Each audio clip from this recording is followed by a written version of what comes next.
አዲስ አድርገኝ ዛሬም አሮጌ ነኝ ቃልና ተግባሬ አንስማማም ያለኝ አንድ ወንድ ነው ያዳሽ እስካሁን አንድ ወንድ ብቻ በጉጉት ሲጠበቅ የነበረው የመጨረሻው ብሎክ ተለቀቀ። ለመኖሪያና ለኢንቨስትመንት ተመራጭ በሆነችው በማራኪ ኮሪደር ልማት ደምቆ በሚታየው በሲኤምሲ አዲስ ኢንተርናሽናል ኮንቬንሽን ሴንተር ፊት ለፊት ድሪም ቢልደርስ ሪል ስቴት እየገነባ ያለው ብቸኛው ባለ 5 ኮከብ መኖሪያ መንደር ማራኪ እይታ ያላቸውን ከባለ 1 ወለል ጀምሮ በመረጡት የፍሎር አማራጭ አቅርበንሎታል። ባለ 1 መኝታ በ730 ሺህ ብር ቅድመ ክፍያ፣ ባለ 2 መኝታ በ1 ሚሊዮን ብር ቅድመ ክፍያ፣ ባለ 3 መኝታ በ1.3 ሚሊዮን ብር ቅድመ ክፍያ ያገኛሉ። እነዚህን ቅንጡ አፓርትመንቶች በ10% ቅድመ ክፍያ የቤት ባለቤት መሆን ይችላሉ። እንዲሁም ቀድሞ ለሚመጡ ለ10 እድለኞች ብቻ 30% የሚደርስ ቅናሽ አዘጋጅተናል። ዛሬ የሚወስኑት ውሳኔ የነገዎትን ዋስትና ይገነባል። ድሪም ቢልደርስ ሪል ስቴት፣ ህልሞን እንገነባለን። የእግዚአብሔር ሰላምታ ለሁላችሁ ይድረስ። እንዴት ናችሁ ወንድሞቼ? እኔ በጣም ደህና ነኝ። እግዚአብሔር የተመሰገነ ይሁን። የቅድስት ድንግል ማርያም ልጅ እንግዲህ የዚህ ልጅ የሰላም ጉዳይ በጣም አሳሳቢ ሆኗል። በማህበራዊ ሚዲያ ላይ እየተዘዋወሩ ያሉት ቪዲዮቿ በጣም ሰቅጣጭና አሳፋሪ አሳዛኝ ናቸው ማለት ነውና ምን አይነት ነገር ለዚህ ልጅ መደረግ አለበት፣ እንዲሁም እሷም ተበላሽታ ትውልዱን እያበላሸች ነው ወይ የሚለውን እንደተለመደው በመረጃና በማስረጃ የምናየው ይሆናል። በጣም አስደንጋጭ የሆነ ነገር እያደረገች ስለሆነ ማለት ነውና አንዳንድ ሰው ደግሞ በጣም በሚያሳፍርና በሚያሳዝን ሁኔታ ደግሞ ሲያበረታታት ከጎኗ ሲሆን አይዞሽ፣ ቀጥይ፣ በርቺ እያለ ላይክ፣ ፎሎ፣ ሼር እንዲሁም ፎሎ ሲያደርጋት ስታዩ ደግሞ ምን ያህል የዘቀጠ እንደሱ አይነት ማህበረሰብ እንዳለ የአጋንንት ልምምድ ውስጥ የገባ ሶሳይቲ እንዳለም ደግሞ ታያላችሁ። ለዚህ ነው አያችሁ እነሱ በተደራጁት ልክ እነሱ ርኩሰት በሚፈጽሙት ልክ እኛም መተጋገዝ መደራጀት አለብን የምላችሁ ሁሌም ማለት ነው። ከመረጃና ከማስረጃ ጋር የታገዘ ነገር ለህዝቡ ስታቀርቡ እንግዲህ ህዝቡ አምኖ ይቀበላል ማለት ነውና ዳይ7 ሁሌም ያንን ነው የሚያደርገው። የዚህችን ልጅ መለወጥ ነው የምፈልገው፣ የዚህችን ልጅ መዳን ነው የምፈልገው፣ የልጅቷንም የቤተሰቧንም መለወጥ ማለት ነውና ምን ብላ እንደምታወራ ስሟት እስቲ እዚህ ጋር ነው የኔ ሱስ ሴክስ ሰማችኋት አይደል? ሴክስ ብቻ ነው የኔ ሱስ እና የምትፈልገው ወሲብና ወሲብ ዝሙትና ዝሙት ብቻ እንደሆነ በተደጋጋሚ ቪዲዮዎቿ ላይም እንግዲህ ትዳር እንደማትፈልግ ወሲብና ወሲብ ብቻ እንደምትፈልግ ዝሙት እንደምትፈልግ ነው ግልጽ የምታደርገው ማለት ነው ልጅቷና በጣም እየተቅለሰለሰች የምታደርጋቸው ነገሮች በጣም የሚያሳዝኑና የሚያስከፉ ናቸው። አንገት የሚያስደፉ ናቸው። እንደ ማህበረሰብ አንገት ያስደፋል እንዲህ አይነት ትውልድ ተፈጥሮ ማየታችን። ለዛውም ሶሻል ሚዲያ ላይ እንዲህ በአደባባይ ርኩሰትን እያደረጉ አለማፈርን ሲያደርጉ እንደዛ ስታዩ በጣም ያሳፍራል፣ ያሳዝናልና ይሄ ብቻ አይደለም፣ ሌላም ብዙ አሳፋሪ ነገሮችን ታስተላልፋለች። ግን ሰው በጣም የሚያበሽቀውና የሚያናደው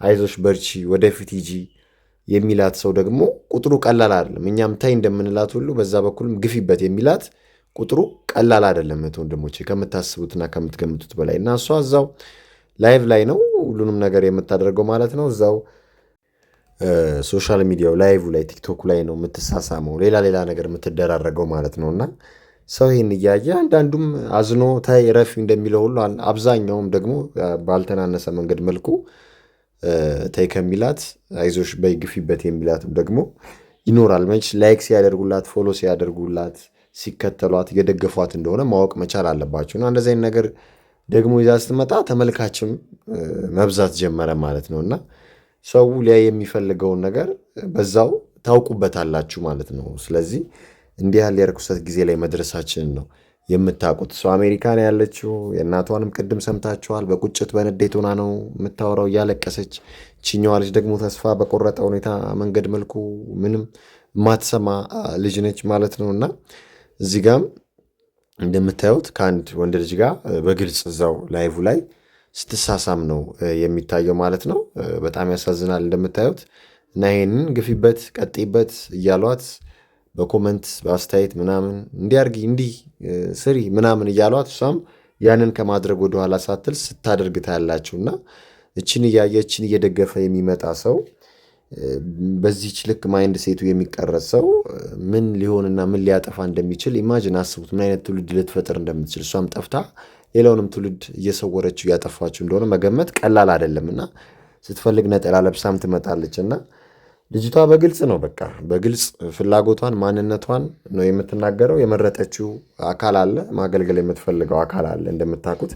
ግን እኛውንም ቢሆን ይህን እያደረገች ይህን እየሰራች መሐሪ አምላክ እንዳላት ስለምናቅ እንዳለን ስለምናቅ እግዚአብሔር እንዲምራት እግዚአብሔር ከዚህ መዓት እንዲያውጣት እግዚአብሔር ከዚህ ርኩሰት ጎትቶ አውጥቶ ህይወቷን እንዲቀይረው ይህ ሁል ጊዜ ፍላጎታችን ነው ማለት ነውና የምታቋት በአጠገብ ያላችሁ ሰዎች በጠቅላላ ማድረግ ያለባችሁን ነገር አድርጋችሁ መክራችሁም ገጽሳችሁም እቺ ልጅ የምትቀየርበትን ነገር ብታመቻችሁ ለእግዚአብሔር ቤት የምትመለስበትን ነገር ብታመቻችሁ ላይቭ ላይ ስትገባም እንግዲህ ታይ ረፊ ብላችሁ ወደ ሌላ ወደ መንፈሳዊ ነገር ብትመሯት መልካም ነው ብዬ አስባለሁና እንደምታዩት ነው እንግዲህ ነጠላ ለብሻለሁ ምናምን ዛሬ የሚያምር ነጠላ ምናምን ነው የምትለው። እዚህ ጋር ደግሞ ሄድ ብላ ትቀይራለች ልብሱ ነው እና እቺ ልጅ የሚያያት ሰው ምን አይነት ዱዋሊቲ ውስጥ ነው የሚገባው? ምን አይነት ርኩሰት ውስጥ ነው የሚገባው? ሶሻል ሚዲያ እንግዲህ ዋናው የብሬን ዋሽ ሜሽን ነው አይደለ?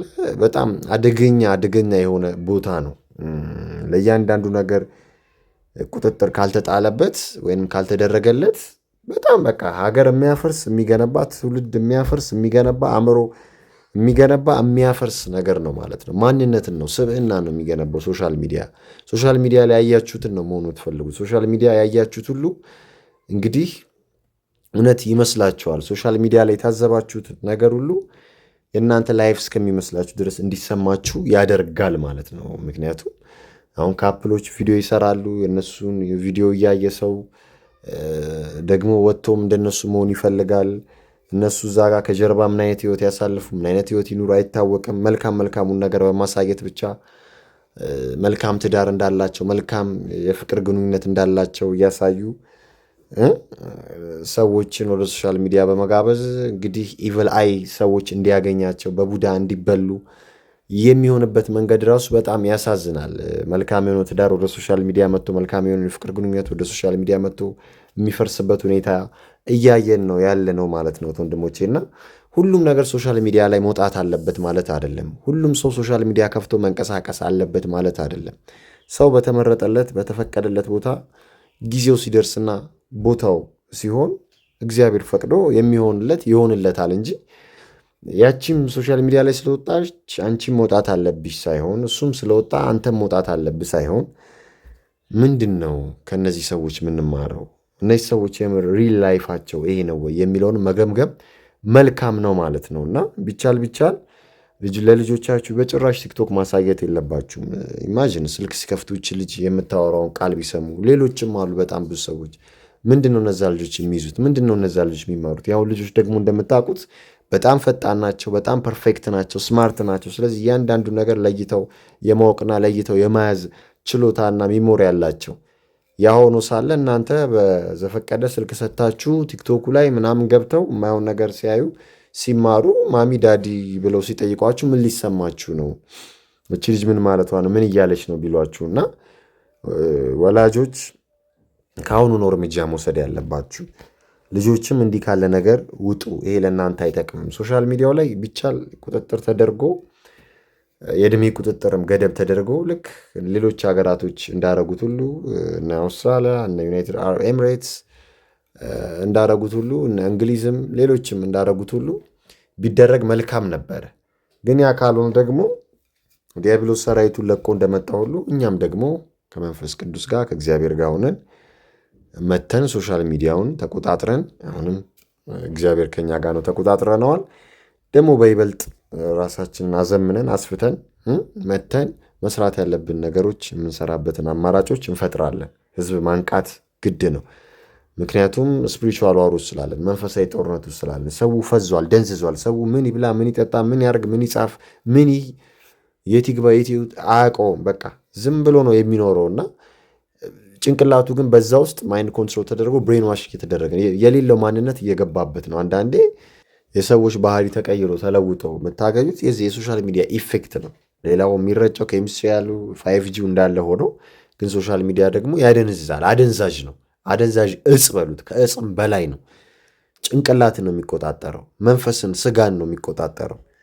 ገባቸው አይደለ? መሆን የሌለባችሁን እንድትሆኑ የሚያደርገው ውሸት ነው የሚያሳያችሁ፣ እውነት ግን ይመስላችኋል ለእናንተ ማለት ነውና እውነትን ብታዩ ያንን እውነት ማድረግ አለባችሁ ሳይሆን ለእናንተ የሚጠቅመውን የተሻለውን ነገር ወስዳችሁ በዛ ላይ መስራት ነው ያለባችሁ እንጂ ምክንያቱም ያያችሁትን፣ የሰማችሁትን፣ የተመገባችሁትን፣ የበላችሁትን፣ የጠጣችሁትን ስለምታወጡ ማለት ነው። እና ሶሻል ሚዲያም እንደዛ ነው። አእምራችሁ ላይ ሰብኮንሽንስ ላይ የተጫነውን ነው የምተነፍሱት፣ የምታወጡት። በዛ ልክ ነው ማይንድ ሴታችሁ የሚቀረጸው፣ በዛ ልክ ነው ማንነታችሁ፣ ፐርሶናሊቲያችሁ የሚታየው የሚለካው ማለት ነው። እና ሰዎችም እንዳይታዘቧችሁ ሶሻል ሚዲያ ላይ የምታደርጉትን እንቅስቃሴ በልክ ብታደርጉት መልካም ነው ባይነኝ። ከዛ ባለፈ እግዚአብሔር ይርዳን ሁላችንንም። እግዚአብሔር ከዚህ መዓት ከዚህ ርኩሰት ያውጣን፣ እሷንም እናቷንም ከዚህ መዓት ከዚህ ርኩሰት እንግዲህ ፈጣሪ ያውጣት ለማለት ፈልጋለሁ። ምክንያቱም ቀላል ነገር አይደለም። ይህ ስፕሪት ነው፣ ስፕሪት እየተጫወተባቸው ነው ያለው። ከዛ ስፕሪት መላቀቅ የሚቻለው በመጾም በመጸለይ፣ በመስገድ፣ በቅባ ቅዱስ፣ በጸበል፣ ንስሐ በመግባት ሥጋን ወደሙን በመቀበል እስከ መጨረሻው በመጽናት ነው። ከባድም ቢሆን መንፈሳዊ ተጋድሎ እግዚአብሔር ጽናቱ እንዲሰጠን መለመን ነው። ፈጣሪ ሁላችንንም እንግዲህ ከዲያብሎስ እና ከዲያብሎስ ስራ አስፈጻሚዎች ይጠብቀን ይሰውረን ለማለት ፈልጋለሁ። አደገኛ ነገር ስለሆነ ማለት ነው። ይሄ ርኩሰት በየሶሻል ሚዲያው ነው እንግዲህ የምታዩት። ይሄ ኑዲቲ፣ የሴክሹዋል ነገር እየበዛ እየተባዛ ነው። የግብረ ሰዶም አይነት ነገር እየበዛ እየተባዛ ነው። ይሄ የድራግ ነገር እየበዛ እየተባዛ ነው እና እንደዚህ ተባብረን ማስቆም ያለብንን ነገር እያስቆምን ማንሄድ ከሆነ መማማር ያለብንን ነገር እየተማማር ማንሄድ ከሆነ ጉዳዩ እየሰፋ እየተስፋፋ ከቁጥጥር ውጭ የሚሆንበት ጊዜ ላይ ያለ ነው። ፈጣሪ ይርዳን እንጂ። ሰላም ለእናንተ ይሁን። አበቃን።